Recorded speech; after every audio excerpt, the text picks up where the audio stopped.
Force 1. The Bottom Line Society. Three principal forces contributed to this transformation.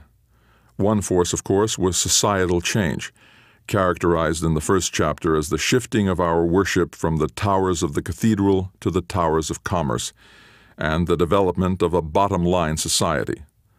What's the bottom line is not only an irritating maxim used by the narrowly focused members of the business and investment fields, but a revealing abstraction about our society, one that prizes money over achievement, measures our worth by how much we earn and spend, and erodes the virtuous circle of trusting and being trusted on which in the long run our society so keenly depends. This devolution is hardly limited to the mutual fund field. It is reflected all across our society, as one profession after another has taken on the defining attributes of a business. During my half-century-plus career in the fund industry, I've seen this field move from being primarily a profession of investment management to becoming largely a business of product marketing. The same transition, albeit in a very different way, has taken place in the medical profession, where the human concerns of the caregivers and the human needs of the patient have been overwhelmed by the financial interests of commerce, our giant medical care complex of hospitals, insurance companies, drug manufacturers and marketers, and health maintenance organizations. Consider, too, how the profession of public accounting became dominated by the business of consulting.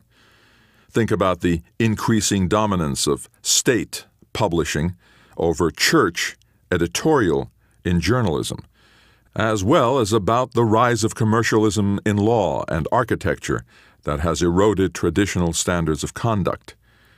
In all, professional relationships with clients have been increasingly recast as business relationships with customers. In a world where every user of services is seen as a customer, every provider of services becomes a seller. When the provider becomes a hammer, the customer becomes a nail. Please don't think me naive. I'm fully aware that every profession has elements of a business. Indeed, if revenues fail to exceed expenses, no organization, even the most noble of faith-based institutions, will long exist. But as so many of our nation's proudest professions, including trusteeship, medicine, accounting, journalism, law, and architecture, gradually shift their traditional balance away from that of trusted profession and toward that of commercial enterprise, the human beings who rely on those services are the losers. Late in 2003, Roger Lowenstein made a similar observation, bemoaning the loss of the Calvinist rectitude that had its roots in the very old world notions of integrity, ethics, and unyielding loyalty to the customer.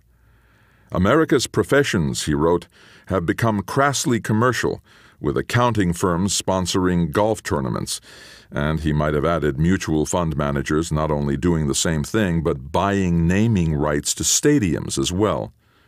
The battle for independence, he concluded, is never won. And so it is as well in the trusteeship of other people's money.